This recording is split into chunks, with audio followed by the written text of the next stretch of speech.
హోటల్కి ఫోన్ చేస్తే నా నెంబర్ నుండి హోటల్లో తీసుకొచ్చి ఇచ్చారు. ఇచ్చిన తర్వాత ఆ హోటల్ అయినా నేను ఇద్దరం కలిసి మళ్ళీ పై రూమ్ వాళ్ళు తీసుకున్న రూమ్కి పోయి వాళ్ళకి ఇచ్చేసాను. ఇచ్చేసినాక వాళ్ళు డబ్బులు కూడా ఇచ్చారు, 480 రూపాయలు ఇచ్చారు. అవి పట్టుకొని ఆయన మళ్ళీ నేను ఇద్దరం కలిసి కిందికి వచ్చేసాను. ఇవాళ ఆ తర్వాత వాళ్ళు ఏమేమి చేశారు, ఎటు పోయారు, ఎక్కడ పోయారు అని మనం అబ్జర్వ్ చేయలేదు. నా రూమ్లో నేనే ఉన్నా కింద. అంటే ఇప్పుడు దిగేటప్పుడు మీకు ఏ ఆధార్ కార్డు చూపెట్టారు ఏమని? అంటే వాళ్ళు ఫస్ట్ వచ్చినప్పుడు ఈ ఆధార్ కార్డు విజువల్స్ లో కూడా క్లియర్ గా చూడవచ్చు.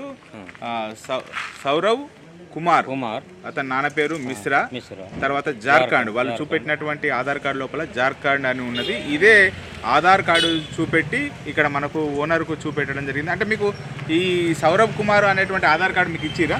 సౌరవ్ ఇదేంది, ఇది ఇక్కడ సార్ ఇక్కడ రాసుకునేది ఆధార్ కార్డు నెంబర్ రాసుకున్నా. ఓకే. పోలీసు వాళ్ళు ఏమంటారు ఇది ఫేక్ అని చెప్తారు.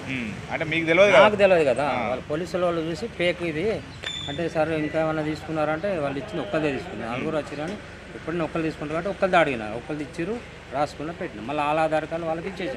ఫస్ట్ అంటే మీ లాడ్జికి వచ్చినప్పుడు ఎంతమంది వచ్చారు? ఫస్ట్ వాళ్ళు చూడు 5 వచ్చారు. 5 వచ్చి 4 ఉంటారు ఇంట్లో చెప్పి 4కి తీసుకున్నాడు.